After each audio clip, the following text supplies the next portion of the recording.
Durante pronunciamento ao vivo pelas redes sociais, a deputada Bia Kicis expôs exemplos dos mais recentes abusos cometidos por ministros do Supremo Tribunal Federal e explicou as reações que alguns parlamentares vêm promovendo, como a aprovação na CCJ da Câmara de projetos para limitar os superpoderes daquela corte. A deputada expôs o exemplo do ex-deputado Daniel Silveira, apontando: teve a notícia de que o ministro Alexandre de Moraes autorizou Daniel Silveira a ser transferido para o regime semiaberto. A princípio, a gente comemorou, achando que ele ia para a casa dele. Depois, descobrimos que ele vai para uma colônia agrícola, totalmente diferente do que acontece com outras pessoas, criminosos perigosos, que quando progridem de regime vão para casa. O Daniel Silveira foi encaminhado para uma colônia agrícola. É muito absurdo o que acontece nesse caso.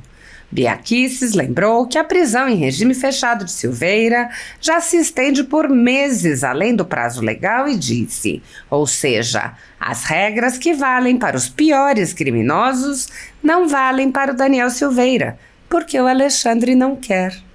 Bia Kicis também expôs o caso da censura aos cidadãos brasileiros em período de campanha eleitoral através da suspensão da rede social X e enfatizou que o próprio ministro Alexandre de Moraes confessou a motivação eleitoral da decisão. Ela disse: ele postergou essa autorização para depois do primeiro turno das eleições e ele chegou a confessar, ele declarou que de fato o X foi bloqueado porque ele tinha uma preocupação com as eleições, com a extrema-direita. A deputada apontou: é interferência atrás de interferência nas eleições. A deputada explicou: está claro que o bloqueio prejudicou o debate público. A direita se manifesta no X, porque no X a gente tem liberdade para se manifestar. Nas outras redes nós somos prejudicados, porque a esquerda pode falar tudo e a gente não pode falar nada. Bia Kicis apontou ainda o papel lamentável da velha imprensa, exemplificando com o caso da jornalista que, além de apoiar a censura, ainda debochou da população censurada. A deputada Bia Kicis explicou os projetos de lei e emendas constitucionais que avançaram na Comissão de Constituição e Justiça da Câmara dos Deputados. Ela disse: a CCJ pegou fogo. 4 proposições legislativas que colocam um freio de arrumação nos desmandos e excessos cometidos por ministros do STF foram aprovadas na CCJ da Câmara.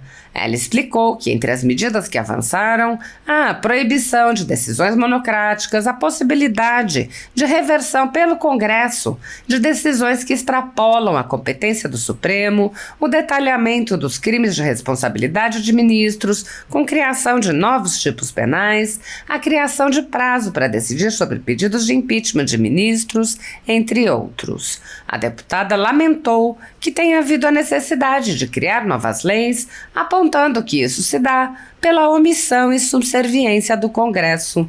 Ela disse: falta nesse país homens e mulheres de coragem e faltam parlamentares que honrem os votos que recebem, que lutem pela democracia, pela separação de poderes. Bia Kicis lembrou que a velha imprensa alinhada à ditadura transmitiu os recados dos ministros para intimidar parlamentares. Ela disse: querem que a gente seja subserviente. E aí vem a mídia e fala que o STF está monitorando os parlamentares. Isso sim mostra total falta de respeito para com o parlamento. Imagina o Supremo querer monitorar parlamentares e ainda ameaçar. É muito absurdo o que a gente está assistindo, mas nós não vamos desistir não, nós vamos continuar lutando, a gente não pode se recolher, porque aí a gente não honra o nosso papel. A ditadura da toga segue firme. O Brasil tem hoje presos políticos, tribunais de exceção e jornais parlamentares e influenciadores censurados. Em um inquérito administrativo no Tribunal Superior Eleitoral, o ministro Luiz Felipe Salomão, ex-corregedor do TSE, mandou confiscar a renda de sites e canais conservadores, como a Folha Política, com o aplauso e o respaldo dos ministros Luiz Roberto Barroso, Alexandre de Moraes e Edson Fachin. todos os rendimentos de mais de 20 meses de trabalho do jornal estão sendo retidos sem justificativa jurídica. Anteriormente, a Folha Política teve sua sede invadida e todos os seus equipamentos apreendidos a mando do ministro Alexandre de Moraes. Mesmo assim, a equipe continuou trabalhando como sempre, de domingo a domingo, dia ou noite, para trazer informação sobre os três poderes e romper a espiral do silêncio imposta pela velha imprensa, levando informação de qualidade para todos os cidadãos e defendendo os valores, as pessoas e os fatos excluídos pelo mainstream, como o conservadorismo e as propostas de cidadãos e políticos de direita. Se você apoia o trabalho da Folha Política e pode ajudar a manter sua estrutura, cumprir seus compromissos financeiros e pagar seus colaboradores, doe qualquer valor à empresa Raposo Fernandes por meio do Pix, cujo QR Code está visível na tela, ou por meio do código ajude@folhapolitica.org. Caso não utilize Pix, há a opção de transferência bancária para a conta da empresa Raposo Fernandes, disponível na descrição deste vídeo e no comentário fixado no topo. Há mais de 10 anos, a Folha Política vem mostrando fatos da política brasileira, cobrindo eventos dos três poderes e dando voz a pessoas que o cartel midiático do país não quer mostrar. Pix ajude@folhapolitica.org. Assista. A notícia de que o ministro Alexandre de Moraes autorizou o ex-deputado Daniel Silveira a ser transferido para o regime semiaberto. A princípio a gente comemorou, achando que ele iria para a casa dele. Depois descobrimos que na verdade ele foi encaminhado para uma colônia agrícola, tá? Totalmente diferente do que acontece com as outras pessoas, com criminosos perigosos, né? Que quando vão para o regime semiaberto vão para casa. O Daniel Silveira foi colocado numa colônia agrícola. É muito absurdo tudo que acontece nesse caso. O Paulo Silveira, que representa o Daniel Silveira, né, o Paulo Faria, desculpa, que é o advogado Daniel Silveira, disse à Gazeta do Povo que seu cliente já tinha ultrapassado o percentual de 25% exigido pela legislação para o cumprimento da pena em regime fechado. E o excesso de prazo para detenção ultrapassou 150 dias. Ou seja, as regras não valem para o Daniel Silveira. As regras que valem para os piores criminosos não valem para o Daniel Silveira. Sabe por quê? Porque o Alexandre não quer. Na quarta-feira, gente, vamos abrir aqui. O X voltou a funcionar, né? O ministro Alexandre de Moraes autorizou a volta do X. Ele postergou essa autorização, ativista anticomuna, para depois das eleições do primeiro turno. E ele chegou, né, a confessar, ele declarou que, de fato, o X tinha sido bloqueado porque ele tinha uma preocupação com as eleições, com esse pessoal da extrema-direita. Então, gente, é interferência em cima de interferência. Interferência atrás de interferência nas eleições no Brasil, né? Aqui, Isis Bacelar, a culpa de Daniel estar presa dos deputados. É verdade, é mesmo. Só que não contou com a minha participação. Eu votei contra, tá? E achei um absurdo a Câmara dos Deputados ter concordado com a prisão dele. Você tem toda a razão. Bom,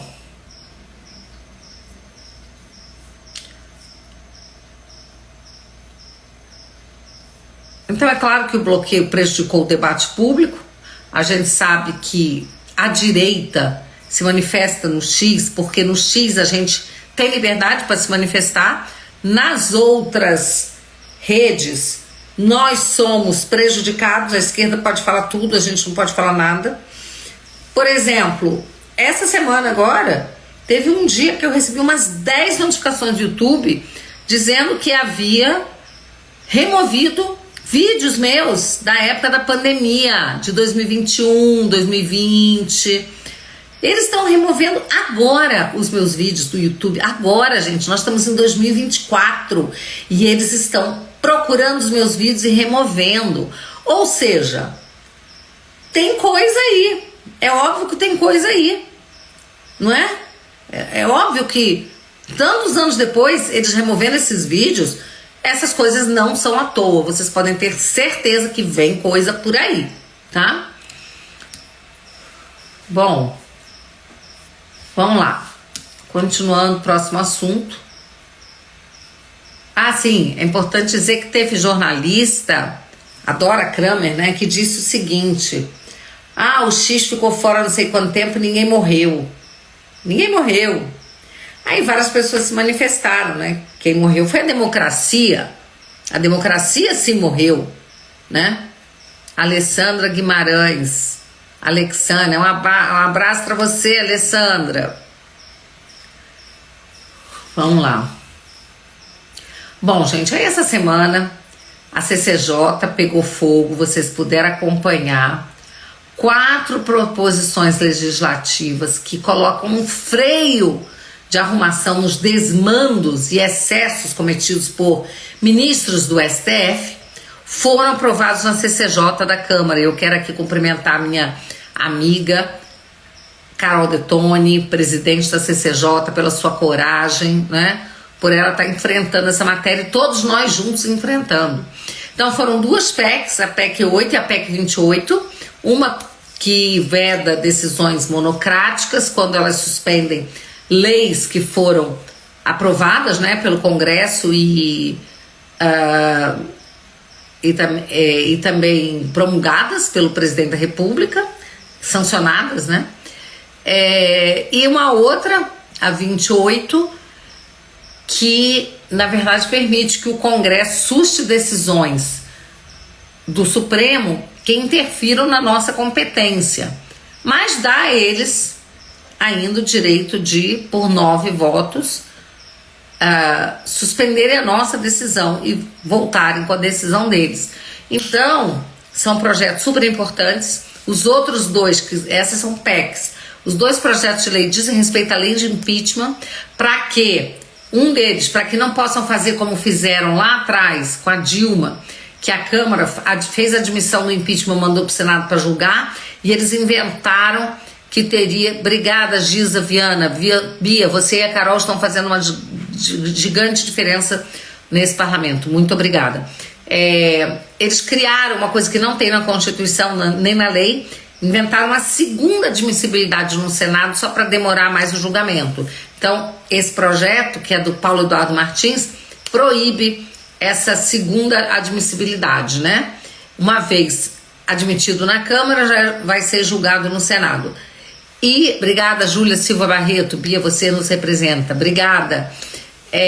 Boa noite, Glau Patriota, todo mundo que está aqui nos acompanhando. Tal de João Gomes, manda um salve, está mandado um salve. Então, gente, e o outro projeto também, que é um projeto de lei do Sóstenes de 95 ou 96, do deputado Sóstenes Cavalcante, e tinha um meu junto, né, que deixam claro que quando o ministro Supremo cria lei, cria crime, né, legisla, que ele está cometendo crime de responsabilidade, está incidindo em crime de responsabilidade e por isso pode ser empichado. Esses 4 projetos, apesar da toda obstrução, gritaria, indignação da esquerda, porque eles são tudo chapa do STF, né? Chapa branca ali, são tudo capacho do STF, né? Obrigado, Thiago Bastos. Apesar deles, nós conseguimos aprovar e com folga, com muita folga, muita folga, tá? E aí, o que a gente espera? Que o Lira cria as comissões especiais para as duas PECs e que os dois projetos de lei vão ao plenário.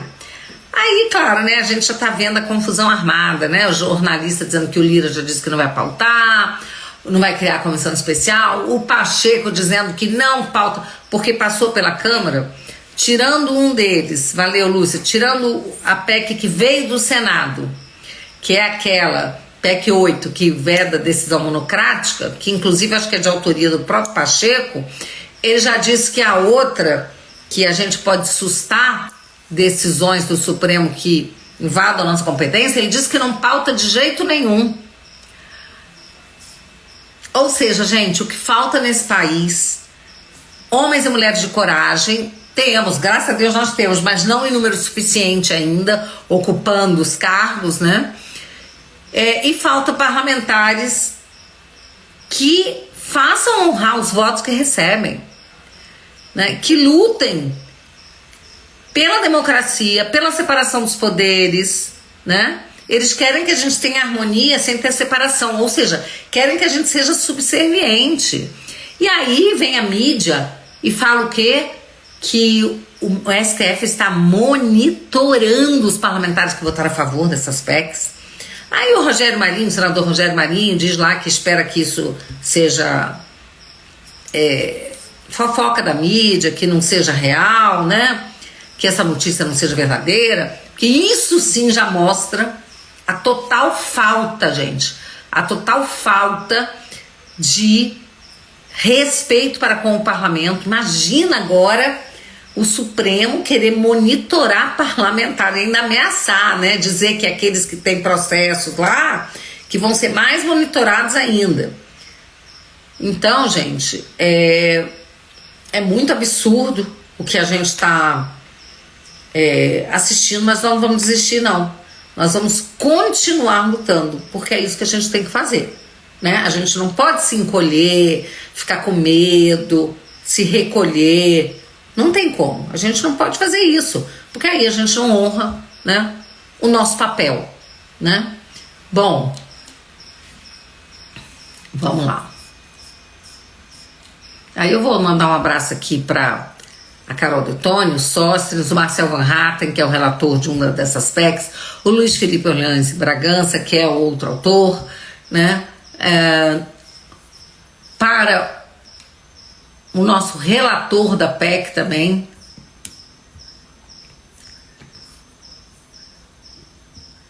o Alfredo Gaspar,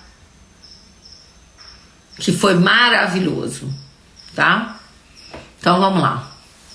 O Alfredo Gaspar foi o autor do projeto de lei do impeachment, que fala que é crime de responsabilidade o ativismo judicial. É crime de responsabilidade quando o ministro Supremo legisla, quando ele usurpa a nossa atribuição. Tem também, né, a ida dos ministros do Supremo a Roma, eles foram fazer um encontro lá e estão dizendo que o Barroso disse que essa coisa de ativismo judicial no Brasil é quase que um folclore, que isso não existe. E que aqui a democracia segue maravilhosa, né? E que eles têm realmente que cuidar só da...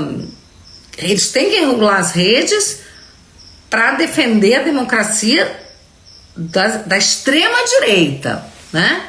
Então estão lá, não sei por que eles fazem esses eventos ainda por cima com Joesley Batista, os irmãos Batista patrocinando o evento. Tem ministros lá que relatam ou vão julgar processos dos irmãos Batista, né? Mas agora não existe mais impedimento nenhum no Supremo. Eles podem votar, inclusive julgar processo das esposas dos ministros que são advogadas. Não existe mais nenhum tipo de impedimento, né?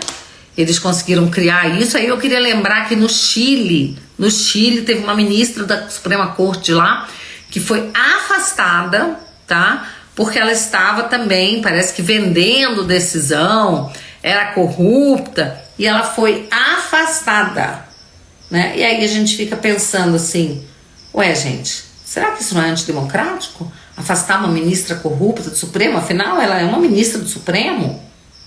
Não, né, gente? Só no Brasil que os ministros são intocáveis. E qualquer coisa que a gente queira fazer, inclusive como parlamentar, para cumprir a lei ou fazer cumprir a lei, a gente é que é perseguido.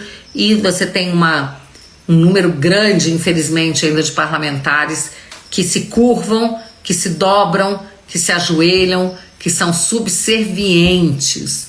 Não fosse por isso, né, se a gente tivesse uma Câmara e um Senado corajosos, a situação seria outra. Aliás, eu acabei de receber aí um vídeo, né, uma informação do Bukele, né, falando o seguinte, que lá eles tiveram que trocar, eles tiveram que primeiro o povo votar em parlamentares corajosos, né, antissistema, anticorrupção, e com isso eles acabaram demitindo ministros do Supremo de lá, né, e agora eles conseguiram finalmente combater a criminalidade, tá?